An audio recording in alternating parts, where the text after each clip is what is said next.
Tere, mina olen kinnisvarakonsultant ja koolitaja Tõnu Toompark, eetris järjekorras 132 osa kv.ee kinnisvara podcastist.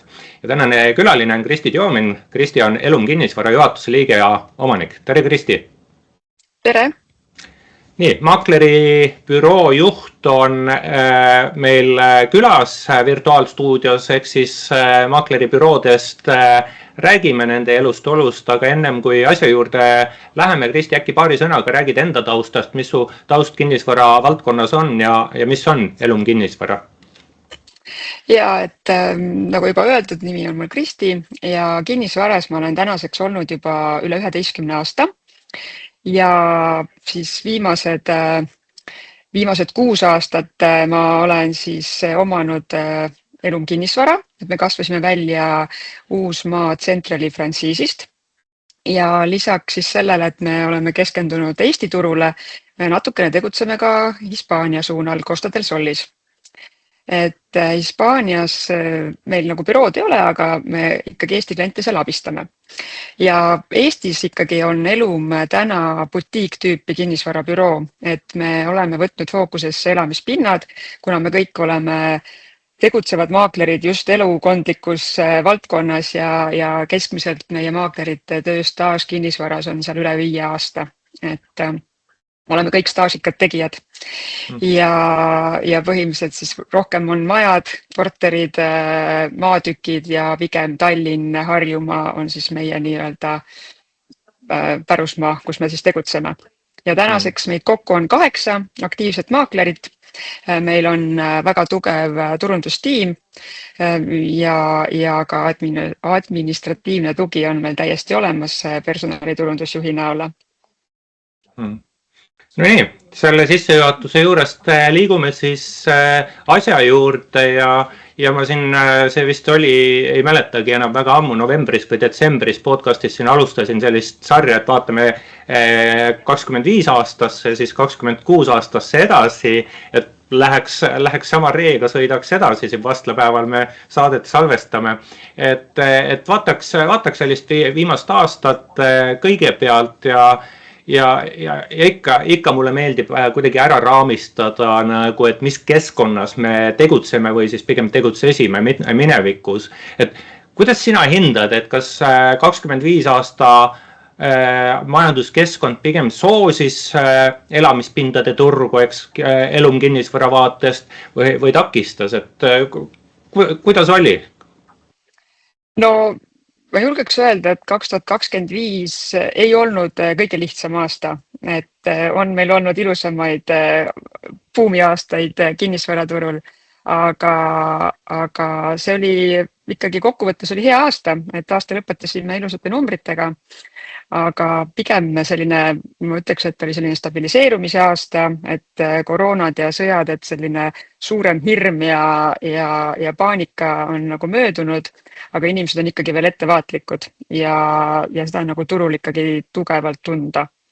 Aga samas inimesed on juba kohanenud kõrgema Euriboriga, et intressimäärad, et see on nüüd vastu võetud ja tundub, et ka täna see Euribor on suhteliselt paigas, et seal mingid suuri kukkumisi, tõusmisi ei ole ka näha. Ehk siis ma ütleks, et jah, pigem on selline stabiliseerumise aasta olnud eelmine aasta. Sa ütlesid, et inimesed on ettevaatlikud. Milles ettevaatlikkus väljendub?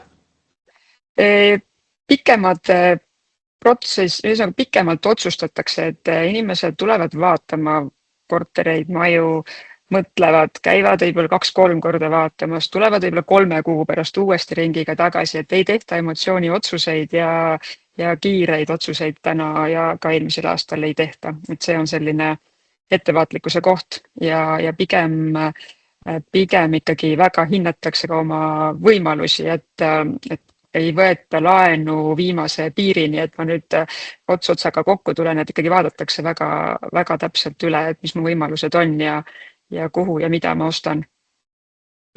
ma isegi nüüd ei oska öelda, et kas see, et kliendid on targaks saanud ja teevad tarku otsuseid, on hea või halb. Aga jah, aga okei, et selline ettevaatlikkus sa tõid välja Ja. kui eks sihukest teatavat negatiivset tegurit, aga mis olid need tegurid, mis siis aitasid ikkagi aasta lõpuks sellised täitsa okei numbrid saada, nagu sa mainisid, et mis positiivne vaade oli eelmise aasta kohta? Positiivne vaade on see, et tegelikult mina näen, et turg on selles kohas, kus päriselt on sellele müüjale, ostjale maaklerit vaja. Et maakler on see, kes suudab siis nii müüjale selgeks teha, mis on tänane turuhind ja ta suudab ka aidata ostjal leida õiglase hinnaga nii-öelda tehing lukku lüüa. Et seda ma näen, et maakleri roll on kasvanud selles osas ja just professionaalse ja hea maakleri roll, kes oskab seda nõu anda. Ja noh, see küll, et otsused on nagu aeglasemad, aga seal on jällegi maakler see, kes seda nii-öelda dialoogi siis seal kätt pulsil hoiab, on ju, et müüja ja ostja omavahel. Täna ma arvan, et kui omavahel hakatakse asju ajama, siis seal võib juhtuda see koht, kus müüjal on väga kõrged ootused ja ostjal on madala hinnapakkumise nii-öelda soov ja siis sealt võib konflikt päris kiiresti tulla. Et jah, ma näen üha enam, et maakleri roll ja väärtus kasvab. Eks see olegi, et siis kui asjad nagu iseenesest lähevad, ega mul siis pole ju teenusepakkujat vaja ja siis kui asjad iseenesest ei lähe, siis peaks keegi toetama. Aga okei, et nagu selline turg, aga kuidas sina kui maakleribüroo juht eelmist aastat vaatad, et just nagu sellise maakleribüroo juhtimise vaatevinklist, mis seal väljakutseid sulle esitas? Päris suur väljakutse on minu meelest nii mulle kui ka meie maakleritele on see, et inimesed, me oleme harjunud nende ilusate aegadega, kui turg buumis, meil oli lihtne tehinguid teha, pigem oli vastupidi, et sa ei jõudnud ära nagu tehinguid teha. Et ma mäletan aega, kus ma päevas tegin 8 uusarenduse broneerimislepingut, et lihtsalt isegi ei mäletanud enam mitu korda päevas notaris olid käinud ja kõik see, sa lihtsalt nagu olid nagu liinitöötaja ja tegelikult ma täna mõtlen sellele järgi, et jah, see oli nagu tore aeg, aga ma ei nautinud nagu seda, et ma naudin tänast tööprotsessi rohkem, kus ma näen, et ma saan anda nagu endast rohkem nii-öelda kasulikku välja ja aidata inimesi rohkem, et see oli võib-olla selline ilus aeg oli, aga väljakutse on olnudki inimesi motiveerida, et ega siis kui sa oled harjunud lihtsalt asju nii-öelda ajama ja tuleb olukord, kus ikkagi objekt ei tule iseenesest peale, tehingud venivad, kõik võtab aega, sul ei ole võib-olla käibenumbrid nii stabiilsed igakuiselt, et see kõik ju mõjutab inimest ja maaklerit, eks ju. Ja siis oled sina juhina see, kes peab seda kõike ju kuidagi korras hoidma, et kõik oleks tasakaalus ja inimesed oleksid õnnelikud ja motiveeritud ja ei annaks alla. Et selles mõttes, et see on päris korralik väljakutse olnud. See nüüd võtsidki kokku, et see on päris korralik väljakutse olnud ja et turg oli sihukest, ütleme, oluliste positiivsete, aga ka oluliste negatiivsete teguritega, aga te ju või saa siis või siis teevormis, kuidas ma nüüd peangi ütlema, korraldasite ka Elum kinnisvara juhtimise ümber, et ennem olid partneritega, et kuidas nagu kogu selles komplektis sihuke juhtimise ümberkorraldamine veel mõjutas? Tegelikult see ei mõjutanud nagu suuresti midagi, sest et mina olen Elumit algusaastatest juhtinud, et see on olnud nagu minu õlgadel ja ega see nüüd palju ei muutnud asja. Aga eks ta ikka kindlasti mingil määral ju mõjutas, et kõik lahkuminekud ju mõjutavad inimesi, aga et mingit draamat ja traagikat ma selles nagu ei otsiks, et seda nagu ei ole, et see on nagu arusaadav, et kui inimestel on erinevad ootused, eesmärgid ja soovid, kuidas ettevõtet nagu edasi viia, siis ilmselgelt, kui need ei ühti, siis ei saa koos edasi minna, et kui on kellelgi teistsugune soov ja nägemus, siis see on täiesti okei, et ta teebki seda enda moodi ja minu soov oli Elumit tervikuna ja ikkagi tiimiga edasi liikuda, mitte üksi nii-öelda äri ajada, et mul on alati meeldinud inimestega koos tegusid teha. Et ma ikkagi arvan, et koos jõuad kaugemale kui üksi. Aga läheks nüüd maakleribüroo juhtimise tasandist veel nagu, kuidas öelda, turule või tehingutele lähemale, et kui mõelda 25 aasta kinnisvaramaakleri igapäeva töö peale, mis seal kõige suuremaid väljakutseid esitas võrreldes siis varasemate perioodidega, et ühte asja juba kuulsime, et kliendid ukse taga järjekorras ei seisa, et oodata nagu tehingu äravormistamist, mis maakleri töös oli huvitavat 25. aastal, ma küsin siis nii. Ikkagi, ütleme, läbirääkimisoskus oli nagu päris suur selline koht, mis maaklerite jaoks oli selline väljakutse, et müüjad, nagu ma juba enne ka siin mainisin, eks ju, et müüjad olid ikkagi ja tegelikult on veel tänagi natukene selles buumi ajas ja arvavad, et nende kinnisvara maksab ikka endiselt sama palju kui siin 2-3 aastat tagasi. Ja see, et kuidas sellele müüjale selgeks teha, et mis on tegelik ja reaalne väärtus tänasel selles turuolukorras sellel asjal ja jõuda selleni, siis see läbirääkimiste oskus oli minu jaoks nagu kõige suurem nagu väljakutse. Et sa suudaksid müüa, rääkida ära, et ta saaks aru, et kui sa tahad päriselt müüa ja päriselt nagu asjaga edasi liikuda, et siis me peame kuskilt nagu kompromissile tulema, on ju. Aga jah, et ostjate poole pealt ma nagu eelmine aasta väga ei tehtud nii suuri nagu ütleme alla nagu selle pakutud hinna neid pakkumisi, et täna ma juba näen, et rohkem tehakse ikkagi päris korralikke pakkumisi müüjatele, et küsitakse ikka päris kõvasti hinnast alla. Et nii ostjad on targemaks saanud kõvasti ja ka müüjad on ennast natukene toonud siis reaalsuses tagasi, et see on päris suur väljakutse, et see tehing ära teha lõpuks. Kas annaksin nagu mingi vihje, mingi 2-3 nagu peamist, kuidas öelda, lähenemist, kuidas siis kinnisvara müüjale selgeks teha, et tema ootused on liiga kõrgel, et see on teatav rünnak ju kinnisvara müüja ego pihta, et mis võiks olla niisugust 2-3 tööriista, ärme siia väga sügavuti lähe, aga siiski. Selles mõttes tegelikult me saame rääkida reaalsetest numbritest, et kui me võtame tehingute statistika, et üks asi on see, et kui sa võtad lahti portaalid ja vaatad, et mis hinnaga müüakse, et see on täiesti tavaline, et inimene ütleb, et aga näed, mul naaber müüs sellise hinnaga, minu korter on kõvasti parem ja mina tahan saada 30 000 rohkem. See on üks asi, mida sa näed, mis on portaalides, aga reaalsus on see, et millega päriselt tehinguid tehakse, et seda ju kahjuks tavamüüja ei tea, aga meie ju teame seda ja ma võtangi reaalselt tehingud lahti, ma toon talle võrdlevad faktid ja ütlengi, et näed, see korter sellises majas, sellise tubade arvuga on müüdud sellise ruutmeetri hinnaga, et need on sinu korteriga võrdväärsed, aga meil on siin käärid sees 40 000, et ilmselgelt ei ole 4 kuud sellepärast meil ostjad tulnud, et meie hind on väga vale. Sa räägid seda juttu ühe korra, siis sa räägid võib-olla 6 aja pärast seda juttu teist korda ja siis, kui me jõuame natukene hinnast allapoole ja kui mingigi huvi juba tekib, siis inimene saab reaalselt aru, et lõpuks, et et maakleril ongi õigus, et näed, nüüd hakkas mingeid pakkumisi tulema. Et see on puhtalt numbrid ja statistika ja reaalsed tehingud, mille põhjal me saame inimesele selgeks teha. Aga seal on küsimus, et kui palju see müüja nagu on nõus selle hinnaga alla tulema, on ju, et alati nad ei kuula meid. Eks ta nii ole, jah. Aga kena, et pööraks sealt 25. aastast nüüd näo 26. aastale ja vaataks siis tänast päeva, vaataks tänasest päevast tuleviku suunas, kas meil siin oodatakse juba 3-4 aastat, et majanduskasv võiks tulla, eks eelmisel aastal 2-3 kvartal meil olidki plussis ja 4. numbrit veel ei ole, et kas sa kuidagi täna tunnetad, et kuidagi mingid positiivsed trendid on majanduses aset leidmas, eks me ikkagi mõtleme siin elamispindade turu ja tehingute ja maaklerite peale, et kas siis läbi majanduskasvu või mingid majanduses üldpildis, kas on positiivseid trende sinul kui maakleribüroo juhil tunnetada?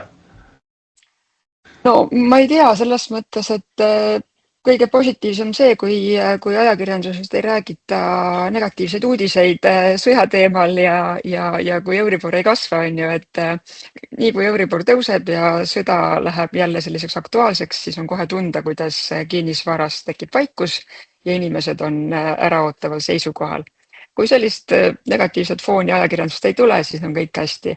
Ja tegelikult ma näen juba seda, et selle aastal, mis aastat ei ole ju kaua olnud, oleme alles veebruari keskel, turg on elavnenud, et päringute arv on kasvanud, inimesed on aktiivseks muutunud, et juba võrreldes eelmise aasta teise poolega versus nüüd selle aasta algus on näha elavnemist. Et noh, ju mulle tundub, et inimesed, kas nad siis on juba harjunud nende negatiivsete uudistega ja võib-olla enam ei võta seda nii tõsiselt, et sellepärast nüüd jätta oma otsused tegemata. Sest noh, kodu me ikkagi ostame, on ju, et võib-olla mõni investor paigutab oma rahad mõnda teise riiki mingis summas, on ju, aga kodusid ikka ostetakse ja sellepärast nagu elu seisma ei jää, et ei tasu nagu sellesse nii kinni jääda. Et noh, ma ei tea, ma arvan, et kui meil siin hinnad muidugi, mõtlen, et kõik nagu toiduhinnad ja muud hinnad on ju jätkavad kasvamist, et ega see ikkagi natukene mõjutab ka inimeste muid otsuseid, eks ju, et palju see siis päeva lõpuks sealt laenumaksest ka elamiseks raha jääb, on ju. Et see kõik mõjutab turgu kinnisvaras. Aga selles kontekstis, kuidas sa näed, kas tehinguid sel aastal võiks, eks siis Tallinnas Harjumaal, kus sinu tegevuspiirkond on, võiks pigem olla sama palju kui eelmine aasta, rohkem või vähem, mis võiks tehingute arvu sihuke üldine dünaamika olla, et ma ütlen kohe ära, et ma ei hakka sult mingit numbrit välja pressima. Ja ma nagu päris ennustamisega ei tegele, et mul mingit selget nägemisvõimeid ei ole, aga ma tõsiselt loodan ja arvan, et pigem ikkagi see tehingute arv natukene suureneb. Et ta kindlasti ei jää samale tasemele, mis eelmisel aastal, et nagu praeguse seisuga on näha, et ikkagi on tõusujoones. Et loodame, et see nii jääb. Jah, kuidas kas sa oled tähele pannud seda, et sa tõid välja, et päringuid on rohkem, et kuskil kas mingis segmendis on mingit rohkem aktiveerumist oodata, et on see siis segmendid, eks, odav või kallis, kesklinn või äärelinn, maad või korterid või majad või kuidagi, et kas sa midagi niimoodi segmentide lõikes ka oskad öelda, et sinu tunnetus on, et seal või teises kohas? No seda juba oli eelmise aasta teises pooles ka näha, et selline kuni 200-250 000 hinnaklass, et sellised kahetoalised ja sinna juba leiab ka mõne väiksema kolmetoalise korteri, et need olid sellised minev kaup. Et ütleme, jah, pigem sellised järelturukorterid kindlasti. Uusarendusi puhul ma ütleks, et oli suhteliselt vaikne, et inimesed otsivad ikkagi sellist kas või isegi 2-3 aastat juba kasutusel olnud korterit, mis on mebleeritud, et ta saab juba selle kogu komplekti endale osta ja see hind on talle rohkem vastuvõetavam. Ja ta saab ka sinna pangafinantseeringu taha, et ei pea oma finantseeringut nii palju mööblisse nagu kulutama. Et pigem jah, ja ma väga loodan, et hakkavad tagasi tulema ka sellised väiksemad investeerimiskorterid, et investorid jällegi leiavad suuna, et hakata ostma neid ja välja üürima. Ja siin ma pean täpsustust küsima, et kas sa loodad, et üüriinvestorid tulevad tagasi või sa oled näinud ka mingeid märke? No natukene on näha, et küsitakse, et kui me nüüd mõtleme tagasi aegades siin aasta-2, et siis vahepeal ikkagi oli täis vaikus, et ega väga niimoodi ei ostetud, aga nüüd on juba näha, et ikkagi mõned on tagasi tulemas ja uurivad ja vaatavad ja ikkagi ostetakse ka juba. Kristi, kas sa oskad öelda, et see võib olla, eks, et ega kliendid kogu infot sinuga ei jaga, et kuidas sulle tundub, kas inimesed, kes täna on siis turul, siis ütleme seal kuidagi aktiivsemas otsas, et tahavad tegusid teha, kas nad ostavad oma esimest kodu või nad vahetavad, müüvad midagi vana maha ka? Väga palju on ikkagi koduvahetusi. Et seda ma olen küll märganud, koduvahetusi on palju ja ma saan aru ka, et pangad väga täna soosivad koduvahetuslaenu antakse kenasti, et see nagu julgustab inimesi kodusid vahetama. Et et kui siin mõnel ajal oli just pigem see, et mindi suurema pinna pealt väiksema pinna peale, siis täna juba hakatakse ikkagi jällegi julgema võtta suuremaid pindasid ja kodusid vahetama. Et minul viimasel ajal on olnud väga palju kliente, kes on just koduvahetusega, et nendel ei ole veel oma eelmine korter müüdud ja otsivad suuremat või siis kolivadki suuremast korterist hoopis majja edasi. Et seda on küll päris palju, jah. Hinnad. Mida hinnad teevad, et kui, no võt see on eks keeruline võib-olla hinnata, aga kui me mõtleks nii, et samasugune korter, mida sa täna müüd hinnaga X, kas aasta tagasi oleks seda korterit müünud odavama või kallima hinnaga ja üks asi on, millega pakkuda, aga teine asi on, kus siis kokkuleppele jõudmine ostja ja müüja vahel on, et kuidas sa siin kommenteerid, mida hinnad teevad niimoodi otse rindereportaaž? Otse rindelt hinnad ma ütleks, et on pigem stabiliseerunud, et sellist lihtsalt nagu emotsiooni eest täna keegi ei maksa, et kindlasti sa mäletad ka neid aegasid, kus inimesed lihtsalt tulid ja vau, et megavaade on ja no vahet ei olnud, et palju see korter nagu maksis, et keegi isegi kaubelnud ja osteti see ära. Et täna lihtsalt emotsiooni eest ei maksa keegi. Ja noh, pigem ma arvan, et need hinnad nüüd väga hüppeliselt kuhugi ei tõuse. Kindlasti on mingid piirkonnad, kus väike hinnakasv võib olla, aga siuksed magalarajoonid ja sellised, ma arvan, jäävad samal tasemele, võib-olla isegi natukene võib sealt soodsamat leida. Et noh, kõik sõltub ka sellest, et kui suur valu on sellel müüjal müüa, eks ju. Ja noh, müüjad samas ka ju hakkavad aru saama, et mis turul nagu päriselt toimub, et kui nad nagu tahavad neid tehinguid teha, siis nad peavad sellest hinnast nagu alla tulema, sest noh, olid meil ajad, kus Mustamäel maksis kahetoaline korter peaaegu sama palju kui kesklinnas on ju, et noh, ei olnud nagu väga loogikat sealt nagu kuskilt leida. Et jah, aga noh, kui ma vaatan neid uusi kortermaju, mida just siin Rotermanni Kalamaja kandis ehitatakse, et siis ma võin öelda, et noh, hinnad on varsti kahekordistunud. Et 10 aastaga umbes meil praegu on see seis, et 10 aastaga on kahekordistunud nii korterite hinnad kui ka palgad mõlemad. Umbes, jah. Ma läheks seda hinnarada pidi nõksa edasi, eks, et noh, meil on kuskil on müüja soovid ja siis on ostja valmidus maksta, et seal on mingi vahe sees. Kuidas praegu sinule tundub sinu praktika põhjal, no see vahe on, eks alati on sees, et kumb on nagu rohkem seal valmis järeleandmisi täna tegema, et kas on müüja laseb rohkem alla või on ka ostja valmis ülespoole minema? Tead, ma ütleks niimoodi, et vahet ei ole seal sees siis, kui müüjaga on maakler suutnud panna paika õiglase turuhinna, et siis ka tehingud toimuvad väga kiiresti. Et ma ütlen ausalt, et olen siin viimasel ajal teinud tehinguid, kus läheb selle hinnaga, millega olen müüki pannud ja ei kaubelda sentigi ja tehinguid teeme kuu ajaga, et selles mõttes ei ole nagu vaja pool aastat oodata. Aga jah, et kui nüüd rääkida sellest, et kui need hinnad ikkagi müüja poolt on ootus kõrgem ja kuidas ostja, siis seda sellist kauplemist ikkagi toimub ja need on sellised pikaajalised, et siis ostja tuleb, teeb pakkumise, siis müüja ütleb, et ma nüüd mõtlen nädala, siis teeme vastu pakkumise, siis ostja mõtleb nädala, siis ta ütleb, et ma lähen käin kuskil ära. Et noh, minul on siin üks tehing olnud niimoodi, et praegult saabki aasta aega, et kliendid käisid vaatamas eelmine aasta veebruaris vanalinnas ühte korterit ja otsapidi on tagasi ja nüüd me hakkame seda tehingut tegema. Et selles mõttes see kauplemine käib ja ega siis mingi hetk tuleb ju see turg sellele tasemele ja see müüja ju saab aru, et kui ta päriselt tahab seda ära müüa, siis ta peab kuskilt vastu tulema, on ju. Et eks nad seal kuskil keskel me tavaliselt kokku saame, et selline kuldne kesktee leitakse ja seal ongi see maakler see, kes seda nii-öelda õiglast hinda aitab neil paika panna, et kust enam allapoole nagu minna ei ole vaja, kus sa juba oled siis alla turuhinna oma asjadega, on ju.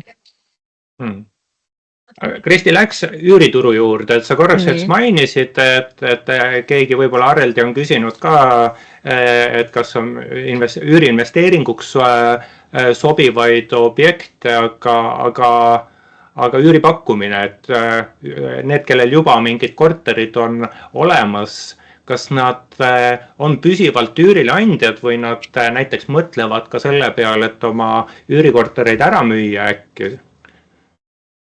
No on ikkagi minul isegi isiklikult kogemusi, kus on üüriportfellist pooled müüdud ja on väljutud ja just on siis ostetud Hispaaniasse siis nii-öelda, et on öeldud munad korvist viidud teise kohta et natuke riske maandada, et seda on tehtud küll jah, aga ei saa öelda nüüd, et täiesti paaniliselt kõik müüakse maha ja lõpetame nagu üüriäri Eestis ära, et seda ei ole. Et pigem nüüd vähemaks jäänud, vähendatud portfelli. Aga ma küll ei ole väga viimasel ajal kokku puutunud sellega, et nüüd keegi väga massiliselt otsib ainult just nagu üüritootluse jaoks kortereid on ju. Et mida küll on tulnud nüüd ette, et näiteks kuskilt, ma ei tea, Viljandist või kuskilt Pärnumaalt inimesed teavad, et need lapsed hakkavad kuskil 3 aasta pärast ülikooli tulema Tallinnasse, et siis vaadatakse juba täna see korter ette, ostetakse ära ja pannakse siis mõneks ajaks üürile, nii kui see laps siis tuleb ja saab täisealiseks ja tuleb ülikooli. Et seda küll on küsitud palju. Et see on nagu minu jaoks nagu aktiveerunud jälle. Ja see huvitav plaan, et kui laps siis hoopis Tartusse otsustab minna. No jah, et siis müüme ära ja ostame Tartusse. Aga seda küll on jah, et mul on päris mitmed kliendid viimasel ajal niimoodi sellise plaaniga nagu tulnud, et kui mina vaatan kv.ee üüripakkumiste arvu, siis täna meie salvestamise päeva hommikul ma vaatasin, oli 1600-1650 aktiivset üüripakkumist Tallinnas ja sellisel tasemel vahepeal nõksa ülevalpool oleme juba üksjagu mõnda aega ja ajalooline keskmine on 1100 pakkumist. Kas sa, Kristi, oled minuga nõus, et üüriturul on ikkagi tõsine ülepakkumine ja üürnik leiab igale poole midagi, et kõik nagu jõuõlad on üürniku kasuks. Oled sa nõus minuga? Ja ma olen sellega täiesti nõus, et üüripakkumisi on väga palju ja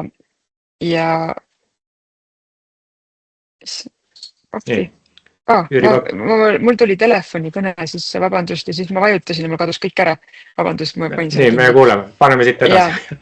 Et üüripakkumisi ja ma olen nõus, et üüripakkumisi on väga palju turul ja inimene, kes otsib omale kodu, no tal on valikut ja samas üürihinnad on ka sellepärast ju langenud, et enam ei buumi üüriturga, et sellist tootlust sa ei saa kui varem on ju.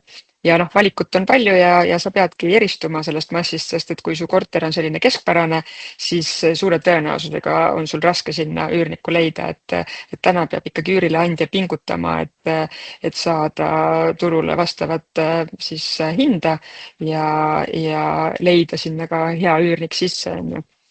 Et ja üürihinnad, kui nad on langenud isegi natukene, siis ma arvan, et võib see sügis, kui jällegi tudengid tulevad, et võib-olla siis see jällegi kõigutab seda turgu on ju natukene, et see on nagu iga-aastane teema. Et see tudengite massiline tulek on ju, et see tõmbab jälle üürituru mõneks ajaks tühjaks on ju. Aga jah. Kas sa oskad üürituru osas ettepoole vaadata, et kas nüüd üürileandjad peavadki sügiseni ootama, et midagi elus hõlpsamaks läheks, lihtsamaks läheks või on see varem ka mingeid arenguid toimumas? Ei, no selles mõttes, et kindlasti ei ole rahaliselt mõttekas oodata sügist on ju, et sul korter seisab tühjana, et sellega sa juba hävid päris palju, et minu meelest täna on mõistlik see, et vaatame nüüd üle, et mis on seal piirkonnas pakkumised ja mis on reaalsed hinnad ja leiame sinna, siis tuleme siis natukene hinnast alla, aga leiame üürniku sisse, et sul on ikkagi kulud kaetud ja raha ikkagi tuleb sisse, sest et 5-6 kuud tühi korter kindlasti ei ole mõistlik investeering on ju, et see, et pikalt sa pead kohanema turuga. Sa kasutasid sellist mõtet, et keskmisele korterile või keskpärasele korterile on raske üürnikku leida. Ma küsin jälle sult mingit 1-2 tööriista. Kuidas ma oma keskpärase korteri saan nagu võimalikult vähese vaeva või vähese rahalise kuluga kuidagi siis keskpärasest staatusest välja? Ma näen nagu hästi palju seda, et kliendid, kes on siis nii-öelda üürikorterid endale ostnud ja neid välja üürivad, siis nad arvavad, et kui ma nüüd ühe korra nüüd selle korteri a la remondi tegin, eks ju, siis panin sinna üürniku sisse ja nii see jääb, on see seal 10 aastat juba see üürnik olnud ja nii edasi. Et sa pead ikkagi värskendama seda korterit, sa pead kaasajastama, sa pead tegema vahepeal lisainvesteeringuid sinna, et kui sul ongi ikkagi see diivan juba ära võidunud, on ju, et siis sa ei saa oodata, et sulle tuleb järgmine üürnik sinna ja maksab sulle täpselt sama palju nagu see eelmine üürnik, eks ju, kes su seal viimased 5 aastat sees oli, on ju.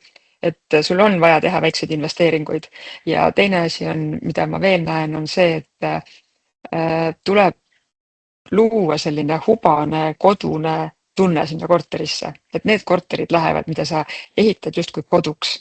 Aga kui sa teedki nagu üürika, et ma panen sinna mingi, ma ei tea, kandilise diivani nurka, mis on ebamugav, on ju, et kuskilt sain hea soodsa hinnaga, et panen selline, ütleme, kirbukatest olen ostnud kokku mööblijupid, igasugused erinevad stiilid, on ju, et noh, siis andeks, aga väga raske on sinna üürnikku leida ja noh, mina näiteks ei ole kartnud ka oma klientidele nõu anda ja öelda, et kuule, et kas sa lubad, et noh, ma kas või aitan sulle, et teeme natuke väiksed muudatused ja vaata, et kohe me leiame siia üürniku.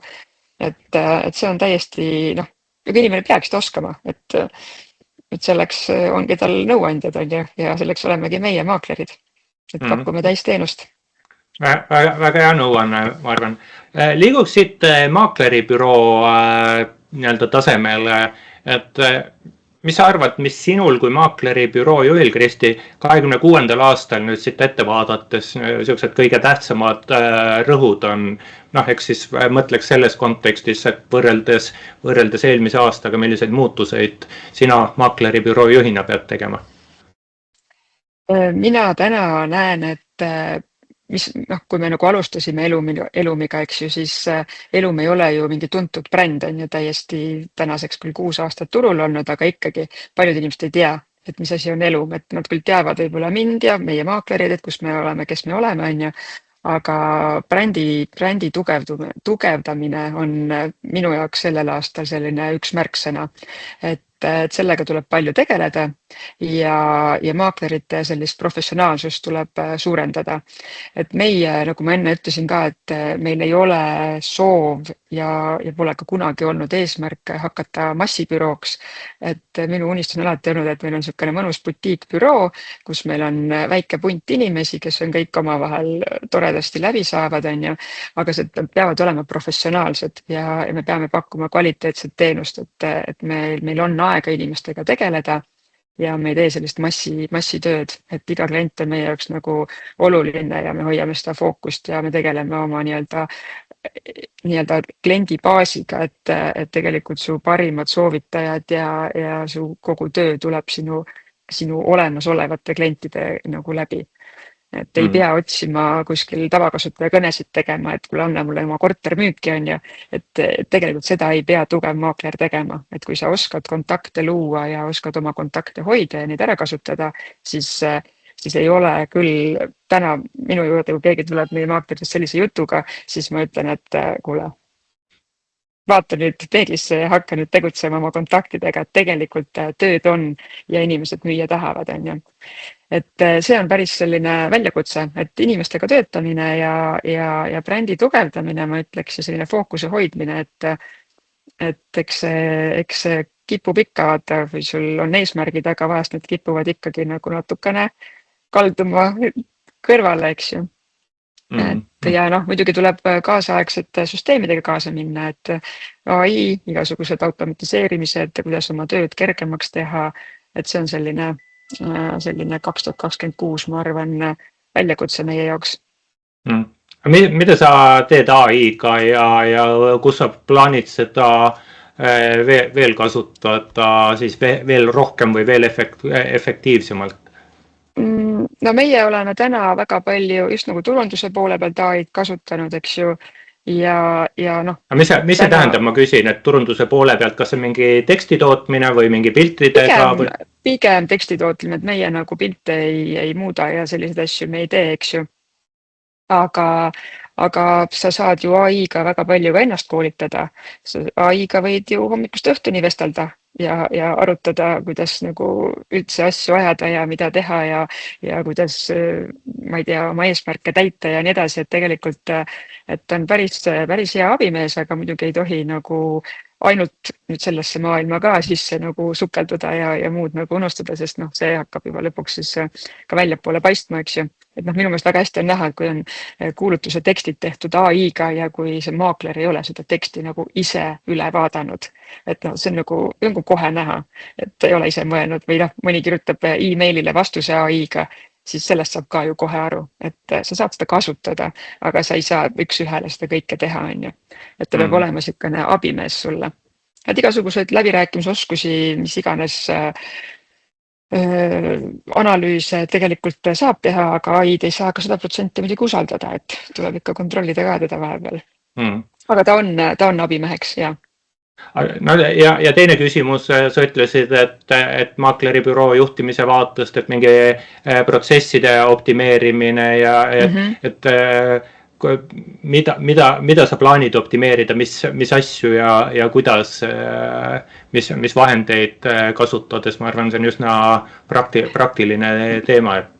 No jaa, et noh, tegelikult siin variante on ju, et tegelikult saab ai-ga, noh, kui sa seda nüüd hakkad enda jaoks nagu arendama ja sellega töötama, siis sa ju võid põhimõtteliselt luua ai assistendi, kes su kõnedele vastab, kes sulle kalendrisse kõik kohtumised märgib, kes su emailidele sellised esialgsed standardvastused saadab, noh, see kõik on ju tehtav ja see tegelikult hõlbustab su aega, on ju, et noh, kui sa ise lendad võib-olla lennukiga, aga sul ei ole just tol hetkel lennukis internetti, õnneks Air Balticul juba päris palju on ju, et saab tööd teha, aga noh, juhul kui ei ole, aga samas sul tulevad emailid sisse, siis tegelikult saab ai juba su tööd päris palju kergemaks teha. Et need on kohad, kus noh, tegelikult neid on väga palju, on ju, et tuleb lihtsalt leida see, et kõike ei saa ju teha, on ju, et tuleb teha seda, mis sulle endale nagu sobilik on ja mis sulle endale just kasu toob. Vaataks siin nüüd jälle ka maakleri tegevust. Mis sa arvad, mis 26. aastal siis tänasest päevast ettepoole vaadates, tuleviku suunas vaadates, mis maakleri tegevuses, maakleri sellises igapäevatöös kõige keerulisem on, et ma saan aru, et tehinguid tuleb juurde, eks majandus hakkab kasvama, tarbijate otsused võib-olla hakkavad kiiremaks minema, et elu nagu lill, aga et kuskil on ju ometi mingid pudelikaelad. No ma ütleks niimoodi, et maakleri elu ei ole kunagi lill, et see on nagu hästi huvitav, kuidas on jäänud kuvand, et mis teie olete maakler, teil on kõik nii lihtne, teil ainult raha tuleb, on ju. Et ütleks nii, et kõik need inimesed, kes niimoodi arvavad, et tulge olge maakler nädal aega, siis te saate päriselt aru, et mida need maaklerid teevad ja kui suur vastutus neil täna tegelikult on. Ja kui palju on vaja teada üldse nii juriidikast kui ehitusest, kui kõigest on ju, et see, et ma ärkan hommikul üles ja mõtlen, et ma hakkan maakleriks on ju, et jah, neid kilekotimaaklerid on palju, on ju, Lasnamäel on eriti palju, aga noh, jah, et mul on kahju nendest müüjatest, kes neid kasutavad, et see jah, maksab teistpidi päris rängalt kätte. Aga maakleritel, ma ütlen väljakutse, ma arvan sellel aastal või noh, selline, ütleks nagu sõnum on see, et ikkagi järjepidevus ja sa pead iseendaga ikka päris palju tööd tegema, et selles virvarris nagu ellu jääda ja sul peab olema ikkagi enesedistsipliin päris tugev. Et sa ei saa loota kellegi teise peale, keegi teine ei saa sinu eest asju ära teha, on ju, et sa pead järjepidevalt oma klientidega töötama, et sul oleks fookus paigas, sul oleks eesmärgid paigas, et need on nagu sellised, ma arvan, sellised nagu märksõnad on ju ja noh, ikkagi sa pead ennast päris palju koolitama ja kurssi asjadega viima, et sa oleksid professionaalne, et mille eest sa nagu seda raha küsid. Et noh, kui sa annad mulle korteri müüki, ma ütlen, et 5000 eurot on vahendustasu, siis tekib küsimus, aga mille eest sa küsid seda? Küsin selle eest, et sul ei oleks järgmine päev kohtu case'i, et sul varjatud puudustega sind keegi ei hakka seal kohtusse kaebama, on ju, et ma aitan sul elimineerida ära kõik need probleemid on juba eos, eks ju. Et sul ei tekiks selliseid olukordi ja aitan sul siis nii-öelda oma jõu ja nõuga. Et jah, niisugune, ma arvan, et maaklerid peavad sellel aastal ennast tõestama ja ellu jäävadki need, kes on tublid ja tugevad.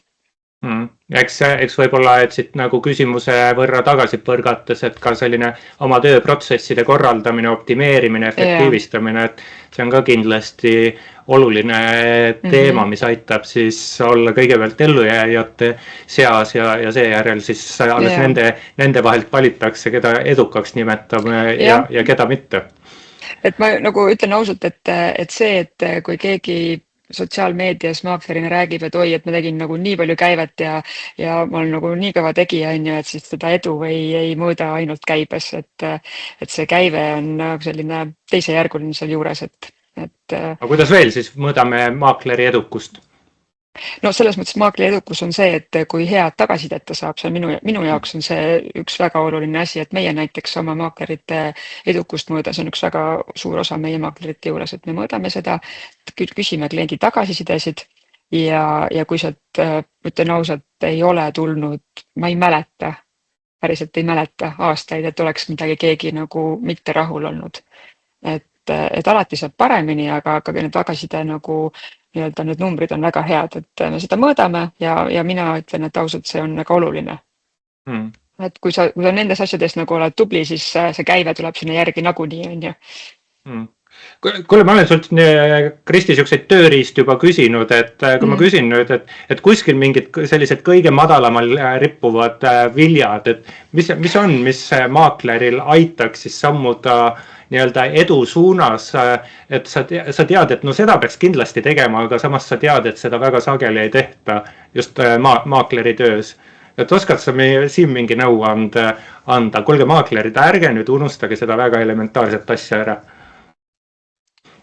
Elementaarne asi on inimlikkus, ma ütleks nii. Et ärgem unustagem inimlikkust ära, et tegelikult, et mida kliendid ootavad seda, et see maakler on nende jaoks nagu, sa oled ikkagi nagu abiline, nõustaja, et ma ei lähe kellegi juurde selle eesmärgiga, et saaks selle maja või korteri müüki, et saaks raha ainult sealt. Et noh, see paistab igale poole läbi. Ja kui sa sellise suhtumisega lähed juba, siis ega sulle ei anta neid objekte müüki väga kergelt. Ja võib-olla kui üks annabki, aga ta saab juba tunda seda, et kuidas sa nagu suhtud temasse, no ta ei soovita sind edasi. Et ole inimlik, ole avatud, tee võib-olla mõned sammud nii-öelda sellised, mida võib-olla inimene ei oota sinult, eks ju, et noh, piisab vähestest asjadest, mida sa saad nagu kliendi jaoks teha ja ta juba nagu usaldab sind, ta soovitab sind edasi ja sealt võib ka su see edu nii-öelda jooksma minna. Aga noh, ma ütlen alati, et kui sa nagu toast välja ei lähe, siis mitte midagi ei juhtu. Et kui sa istud toas ja kogu aeg heietad ja mõtled, et oi, mul on nagu nii kehvasti kõik ja mul ei tule mitte midagi, no ega ei hakkagi kunagi minema. Et mine toast välja, hakka asjadega tegelema ja võtta see nii-öelda juhtimine enda peale, et ega siis sa ei saa süüdistada oma büroo juhti selles, et sa ei ole edukas maakler. Et kui sulle antakse nii-öelda sealt kodust kõik asjad kätte, et mine ja toimeta, aga kui sa ise mitte midagi ei tee, siis ei juhtu ka mitte midagi. Selle inimeseks olemise peale mul tuli ajakirjanduskorüfee Juhan Peegli ütlemine, et mida võiks parafraseerida, et maakler võid olla, inimene pead olema. Jah, just. Arvan, see on igas valdkonnas nii. Jah, et me olemegi siin enam-vähem nagu ette nähtud teemad nii-öelda läbi käinud, aga kas sa, Kristi, palun võtaks kuidagi paari sõnaga kokku, et mis sa siin 26. Võib-olla ka 27. aastast ootad, et kus sa näed positiivset, kus sa näed negatiivset, kus näed riske, kus võimalusi, et sihuke paari lausega elu mõtte kokku võtta, et ega ma sult rohkem ei palugi.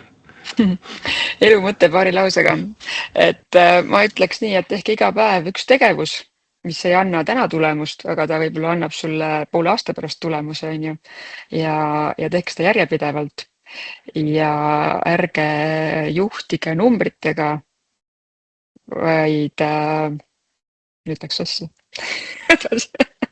Tahtsin öelda, et juhtige numbritega, mitte emotsioonidega.